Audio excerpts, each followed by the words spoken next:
Ano tong tawag nito, luncheon meat. Ayan, para siyang spam, guys. So, ito yung aking ulam for today. Ayan, kain tayo, guys. Ayan. Ayan, ganito lang, guys. Masaya na ako. Masaya na ako malangga. Simpleng everyone, good afternoon. Ayan guys, kakatapos ko lang maglinis ng bahay guys. Ayan, pinagpawisan naman talaga ako. Ayan guys, nagutom ako. So kakain na tayo malangga. Ito yung aking food for today. Ayan yung aking ulam guys. Ayan yung ating spam mga langga.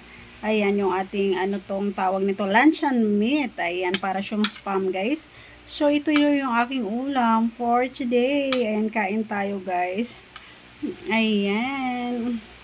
Ayan, ganito lang guys, masaya na ako. Masaya na ako malangga. Simpleng simpleng ulam malangga, masaya na ako. Ayan, basta may makain lang tayo guys, diba? Buhay mahirap, ayan, buhay probinsya. Ganito lang masapat na guys. Ayan, saya na ako dito. Kain tayo.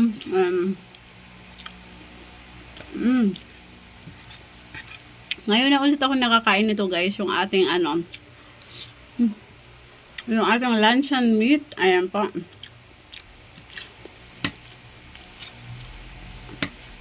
Naalala ko dati guys sa probinsya. Ayan.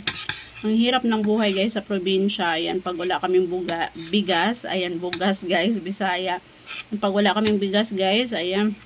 Yung kinakain namin, balanghoy. Alam niyo yung balanghoy guys, kasaba. Ayan, tapos kamote, mga saging saba guys, kasi marami kami sa bukirin noon, sa bukid namin guys. Ayun.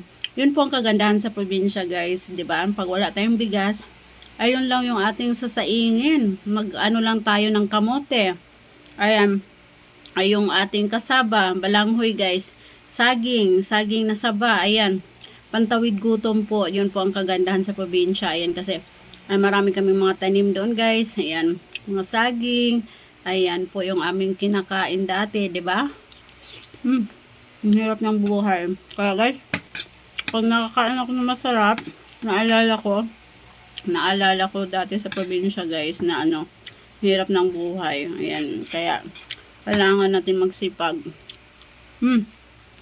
Sipag at tiyaga malangga para abot natin yung mga pangarap natin, 'di ba?